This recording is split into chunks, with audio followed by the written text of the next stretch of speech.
अस्सलामु अलैकुम वरहमतुल्लाहि वबरकातुहू। अल्हम्दुलिल्लाहि रब्बिल आलमीन वल आक़िबतु लिल मुत्तक़ीन वस्सलातु वस्सलामु अला अशरफिल अंबिया व सय्यिदिल मुरसलीन व अला आलिहि व अस्हाबिहि व अहलि बैत अजमाइन। नाज़रीन, सामीन हज़रात, आज जिस हदीस रसूल मकबूल को मैं आप अहबाब के सामने बयान कर रहा हूँ, इस हदीस पाक का जो साहिब किताब ने उन्वान बांधा है वो ये है, मस्जिद बनाने की फजीलत। तो ये सिर्फ एक हदीस नहीं, बल्कि मैं जितनी हदीसें पीछे आपको सुना चुका हूँ उनका तर्जमा और थोड़ी थोड़ी सी तशरीह साथ।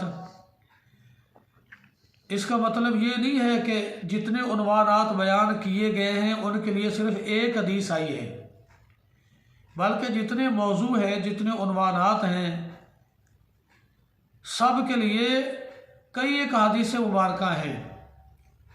लेकिन इख्तिसार के साथ एक हदीस बयान करके मसला समझाना और दीन की तरफ तवज्जो दिलाना मकसूद है। बाकी माशाल्लाह हदीस का तो एक बहुत बड़ा ज़ख़ीरा है, बहुत बड़ा बेकिनार समुंदर है मेरे पैगम्बर सलाम के फरामीन मुक़द्दस का। तो मस्जिद बनाने की फजीलत बहुत ज़्यादा है। अल्लाह अकबर, क्योंकि मसाजिद अल्लाह के घर हैं। अल्लाह करीम ने कुरान मजीद में फरमाया, व अन्नल मसाजिद लिल्लाहि फला तदू मअल्लाहि अहदा, कि लोगों सारी की सारी मस्जिदें मेरी ही हैं, लिल्लाह मेरी ही हैं, फला तदऊ मअल्लाहि अहदा, तो अल्लाह के साथ किसी गैर को ना पुकारो, यानी अल्लाह के साथ शिरक ना करो। अगर दुआ करना है, पुकारना है, आहो बुका करना है, गिरयाजारी करना है, गिड़गिड़ाना है, अपने दिल का दुखड़ा सुनाना है, तो किसको?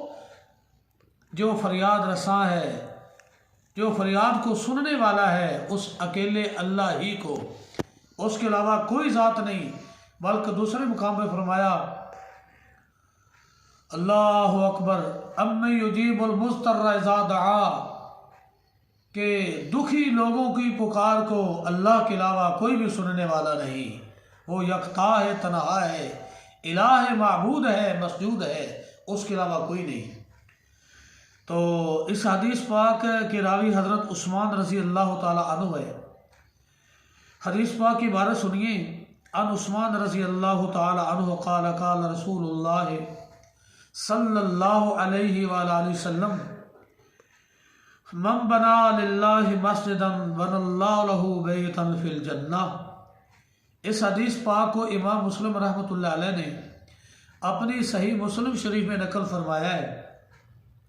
किताब सलात में बाबो फजल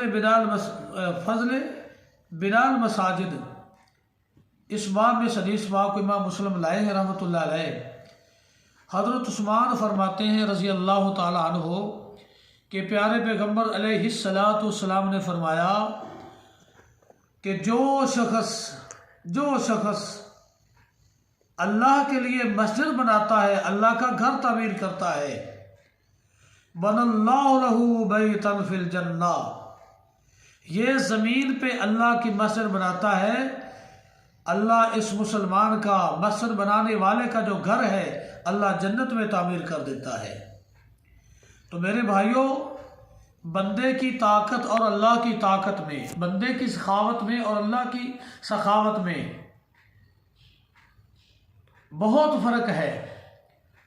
बंदा अपनी ताकत से, अपनी जो सखावत से, अपने माल से अल्लाह का घर बनाता है, तो अल्लाह अपनी ताकत, अपनी सखावत, अपने फजल व करम से उसका घर बनाता है उस बंदे का।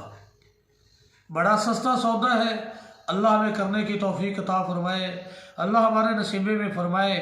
तो मेरे भाइयों, मसाजिद की फजीलत के बारे अगर अहादीस मुबारका को बयान किया जाए तो एक हदीस वाक़ है, नबी अलैहिस्सलातु वस्सलाम ने फरमाया, सबअतु युज़िल्लुहुमुल्लाहु फी ज़िल्लिही यौम ला ज़िल्ला इल्ला ज़िल्लुहु।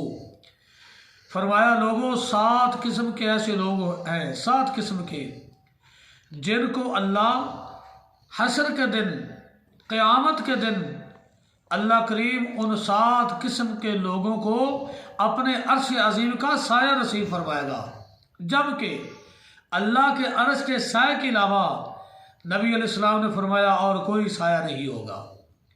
अल्लाह ऐसे लोगों को अपने अर्श का साया नसीब फरमाएगा। तो उन 7 लोगों में एक वो भी खुश नसीब इंसान है, वरजुलुम मुअल्लका वरजुलुम मुअल्लिकुन क़ल्बुहु बिल मसाजिद औ कमा क़ाल अलैहिस्सलातु वस्सलाम। नबी अलैहिस्सलाम ने फरमाया कि एक वो आदमी कि जिसका दिल अल्लाह के घरों के साथ लटका हुआ है, यानी इतनी मोहब्बत है उसके दिल में, इतना प्यार है, इतनी अकीदत है मसाजिद के साथ कि उसका दिल मसाजिद के साथ लटका हुआ है। हर वक्त अल्लाह के घरों की फ़िक्र, अल्लाह के घर आबाद कैसे हों, लोग नमाज कैसे पढ़ने आए, लोगों को सहूलतें क्या क्या दी जाए, लोग नमाजी कैसे बने, मस्जिदों को खूबसूरत बनाया जाए, इनकी जो सफाई है, सुथराई है, उसका ख्याल रखा जाए। हर वक्त उसको अल्लाह के घरों की फ़िक्र होती है। नबी अलैहिस्सलातु वस्सलाम ने फरमाया लोगों, इस इंसान को अल्लाह अपने अर्श अजीम का साया अता फरमाएगा। अल्लाह हमें मसाजिद की तामीर करने की तौफीक अता फरमाए, मसाजिद की अल्लाह नौकरी करने की तौफीक अता फरमाए। मसाजिद में चुदराहट नहीं कि महीने बाद 10 रुपये, 100 रुपये, 50 रुपये, 500, 1000, 50,000, लाख रुपया दे दिया और मस्जिद पे नंबरदारी जगाना शुरू कर दी, इमाम मस्जिद का नाक में दम कर दिया, अहम मसाजिद को तंग करना शुरू कर दिया। तो मेरे भाइयों याद रख लें, ऐसे आदमी की नेकी अल्लाह के दरबार में बिल्कुल काबिल कबूल नहीं। जिसकी ये सोच होती है कि मैं मस्जिद में पैसे लगाऊं, वहाँ पे मेरी चुदराहट चले, वहाँ पे मेरी सरदारी चले, ये बीमारी आजकल बहुत आम हो चुकी है। अक्सर लोगों का नजरिया ये होता है, सोच ये होती है, उनका ख्याल ये होता है कि हम मस्जिद में पैसे देकर हमें सदर बना दिया जाए, हमें खजांची बना दिया जाए, हमें फलां बना दिया जाए, हम मौलवी साहब से सवाल करना शुरू कर दें। अल्लाह अकबर कबीरा। तो एक साहब ने क्या खूब लिखा है कि एक दिन ना सारे नमाजी हज़रात इकट्ठे होकर मौलवी साहब से इंटरव्यू लेने लगे। कहने लगे मौलवी साहब, हमने आपका इंटरव्यू लेना, चेक करना है आपकी काबिलियत को। मौलवी साहब माशाल्लाह दरस निज़ामी हैं, वफाकुल मदारिस हैं, अनपढ़ लोग उनका इंटरव्यू ले रहे हैं, वो उनको चेक कर रहे हैं, उनकी काबिलियत को देख रहे हैं। तो मौलवी साहब से पूछा को क़यामत की निशानियों के बारे आप हमें बताएं। तो मौलाना साहब ने फरमाया कि सबसे बड़ी क़यामत की निशानी ये है कि एक पढ़े लिखे इंसान का अनपढ़ लोग इंटरव्यू ले रहे हैं, उसको चेक कर रहे हैं। अनपढ़ लोग उसको, उसकी काबिलियत को देख रहे हैं, कितनी काबिलियत है। आज तकरीबन मसाजिद में मेरे भाइयों यही हाल है। अक्सर मसाजिद इसी वजह से अल्लाह महफूज रखे वीरानी का शिकार हो चुकी हैं कि 1, 2, 4 बंदे चाहते हैं कि हमारी इसमें सरदारी कायम हो जाए, हम सरदार बन जाए, या हमारी बात मानी जाए, जो हम कहें वो होना चाहिए। तो मेरे भाइयों अल्लाह से डर जाएं, मैं दावत दूंगा, अल्लाह से डर जाएं, अल्लाह से डर जाएं। मस्जिद में सरदारी ना जगाएं, बल्कि मस्जिद में अल्लाह के घरों के जो नौकर बन के, मस्जिद के नौकर बन के एक नौकर की हैसियत से ज़िंदगी गुजारें, ताकि मस्जिदों की नौकरी करना अल्लाह के दरबार में कबूल हो जाए और हमारी दुनिया आखिरत की कामयाबी और निजात का ज़रिया बन जाए। बातें बहुत ज़्यादा करने वाली इस हवाले से, बाकी इंशाल्लाह कल के लेक्चर में अल्लाह की तौफीक से अल्लाह हमें पक्का नमाजी बनाए, सच्चा नमाजी बनाए। मस्जिद तो बना ले सब भर में, ईमान की हरारत वालों ने, मन अपना पुराना पापी है, बरसों में नमाजी बन न सका, वमा अलैया इल्लल बलागुल मुबीन।